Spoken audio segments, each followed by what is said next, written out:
para que tú nos orientes, porque cambiando de tema precisamente, en estos momentos en Egipto se está desarrollando un cónclave internacional. Cambio climático. Sobre el cambio climático, medio ambiente en general, ¿no? De manera que yo quiero que tú nos orientes a ver qué es eso, qué se trata ahí, quiénes representan a la República Dominicana y qué se busca con relación a ese tema. Bueno, vamos a empezar primero diciendo que en el año 2000 se establecieron lo que fueron los objetivos de milenio.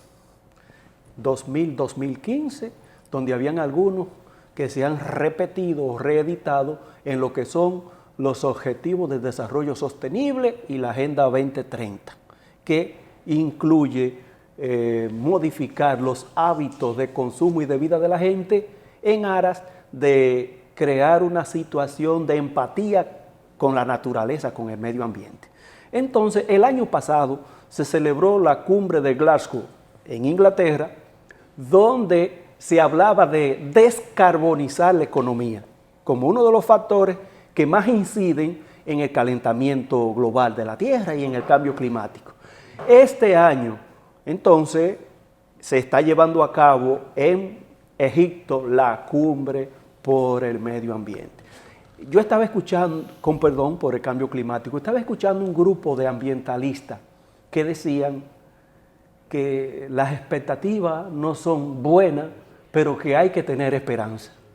Porque, por ejemplo, el año pasado se acordó descarbonizar las economías, pero la guerra de Ucrania obligó a los países europeos que ya hablaban de economía verde a volver a usar el carbón.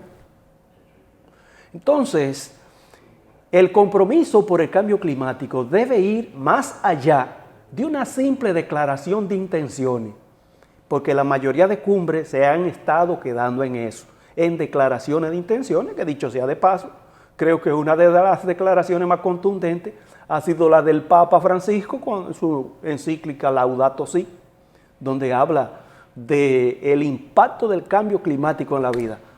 Señor, ¿Cómo se manifiesta el cambio climático aquí en el país? Esas lluvias torrenciales que cayeron en la semana pasada en Santo Domingo es fruto del cambio climático. Sequía por algunos lados, inundaciones por otros. En la India, en Indonesia y en otros lugares, por ejemplo, de Asia, allí se observan inundaciones catastróficas. En África hay lugares donde las personas tienen que decenas de kilómetros buscando agua y no la encuentran. La sequía, pero también la desertificación de los suelos son otro de los elementos que se expresan con el cambio climático.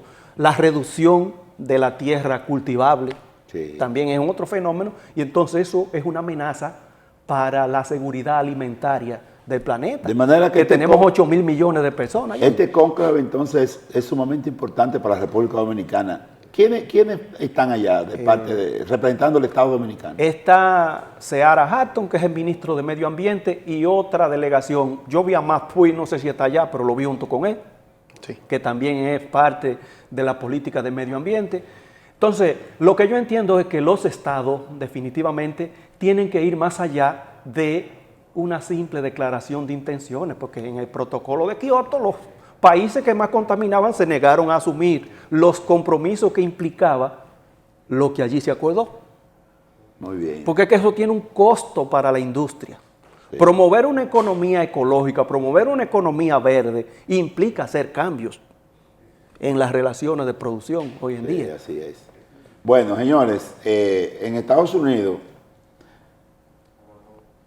se celebraron elecciones de medio término, es decir, elecciones para representar a los estadounidenses en el Senado y en la Cámara de Representantes, que es una especie de Cámara de Diputados, más gobernadores, es decir, unas elecciones donde se vio involucrado toda la sociedad norteamericana. En ella había un pugilato entre los republicanos, representados por Donald Trump, y los demócratas, representados por el presidente Joe Biden. Resulta y viene a ser que, en principio, la tendencia era de que ganaban los republicanos. Esa era la historia de principio. Una ola roja era el vaticinio. Exacto, y entonces eso iba a posibilitar que Donald Trump se postulara a la presidencia con mayores posibilidades competitivas. Pero resulta que no fue así. Resulta que el Senado tiene 100 miembros, de los cuales, con la victoria de ayer oficial en Nevada, que es el estado donde está Las Vegas, que la gente lo conoce muy bien, ganó una señora de origen latina que es demócrata.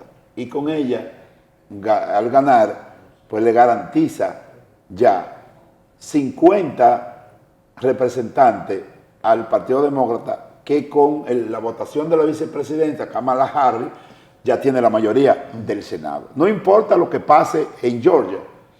Georgia se va a hacer elecciones el próximo día 6 de diciembre porque no hubo definición de primera vuelta. Entonces, bueno, real y efectivamente, esas elecciones en Estados Unidos han sido de impacto. O sea, esas elecciones han sido bastante, tiene bastante adrenalina por la forma, ¿no? Todavía se están contando votos. sí. De manera que en Estados Unidos, a celebrarse eso, como que esclarece un poco el panorama. Yo quisiera que ustedes me digan sus experiencias como observadores que son de los acontecimientos importantes a nivel internacional. ¿Qué le parece todos estos cambios y recambios, estas elecciones en Estados Unidos? ¿Cómo esto influye en el devenir próximo, no solamente para Estados Unidos, sino para todo el mundo? Dígame, Zapata, Juan Francisco. Mire, dado de que se creó la expectativa de que iba a ser esa ola roja o ese rolo rojo, rojo por el color de los republicanos y el mundo, porque una actividad de los Estados Unidos no es propia de los Estados Unidos, es propia del mundo, dada la influencia que tiene Estados Unidos en el mundo, ha cambiado una tendencia que había en los Estados Unidos y que mucha gente empezó a dudar que la vuelta de Donald Trump a la presidencia de los Estados Unidos era un hecho inevitable. Resulta que dados estos resultados, sobre todo por el poder que tiene la Cámara del Senado en los Estados Unidos, todo parece indicar que ahora hay que empezar desde cero con un caso muy especial, y es la figura de Joe Biden. Un hombre de 80 años. Exactamente, Ya, exactamente. El caso de Joe Biden, porque en los Estados Unidos hay una norma muy especial que incluso la cumplen los partidos políticos.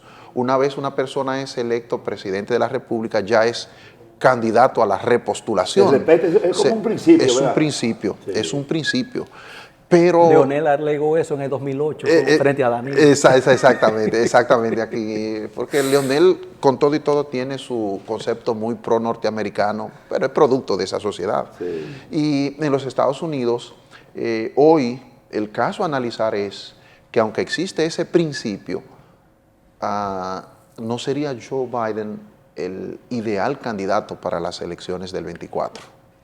Y esto le pone como un sazón extra, un elemento extra, porque hay que empezar entonces a construir esa figura que potencialmente, si el caso de este muchachón de origen italiano se impone sobre Donald Trump, sea con Donald Trump. ¿Tú te refieres al De gobernador Santos. de la Florida? De la Florida, sí, que se ha convertido en todo un fenómeno, joven, ¿no? Joven, de buena presencia, que eso para esta posmodernidad tiene cierto valor, aunque es un valor muy líquido, pero suma, agregado, sí. un valor agregado.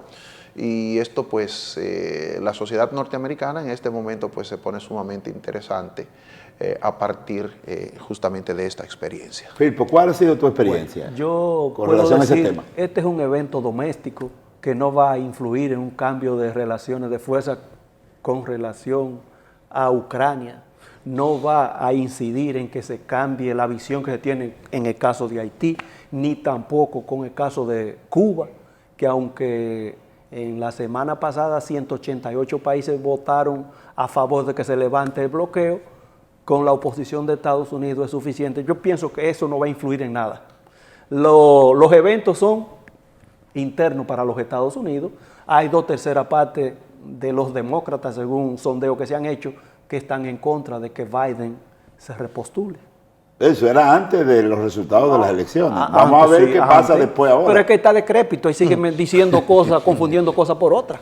Bueno, él está ahora mismo en Camboya, participando en una conferencia, y mañana tiene una reunión, nada más y nada menos, con el presidente chino. Xi Jinping. Sí, mañana. Pues sí. De manera que, bueno, Phil, pues yo creo que las elecciones de los Estados Unidos, aunque no influyan en materia de política exterior, porque la política exterior norteamericana es una política de Estado. Exacto. No importa que ganen los republicanos, y lo que cambia a veces es la forma de hacerla, pero en definitiva es la misma.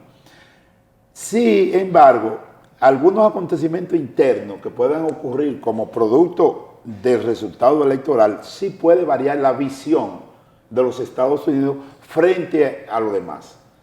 Es decir, no lo mismo un Donald Trump en la Casa Blanca que un Joe Biden. Con todo y sus limitaciones, Joe Biden, ¿verdad? No lo mismo. Pero entonces el hecho de los resultados electorales pone las cosas como más dinámicas en el Partido Republicano, porque ya Donald Trump no tiene la hegemonía que tenía antes. A lo interno, Luis Felipe, una vuelta de Donald Trump a la presidencia de los Estados Unidos va a volver a retrotraer algunos aspectos que se entendían superados. Por ejemplo, la supremacía racial como tema de análisis socioantropológico en los Estados Unidos parecía cosa del pasado. Sí. Pero con aquella máxima de to make America great again, de hacer América grande otra vez, Donald Trump trajo el tema, y ya no como tema de estudio de pasado, sino como de una sociología muy presente. Lo mismo con el caso de esto del movimiento BLM, de que la vida de los negros importan. Los prejuicios contra los negros se volvieron a poner de evidencia justamente con Donald Trump. El sindicato de rifles en los Estados Unidos se vio más empoderado que nunca. El sindicato de camioneros de los Estados Unidos se vio más empoderado que nunca, y esto desnaturaliza la tendencia que tenía Estados Unidos como referentes para los pueblos de su área de influencia geopolítica. Así es. Bueno, señores, vamos a tener que hacer una pausa para cumplir con algunos compromisos, y volveremos inmediatamente después con la entrevista de lujo que tenemos en el día de hoy con Félix Damián Olivares, quien es un destacado jurista y nos va a hablar de justicia, de leyes, de política, en fin, vamos a tener una amena conversación. De manera que quédense ahí, volvemos en breve.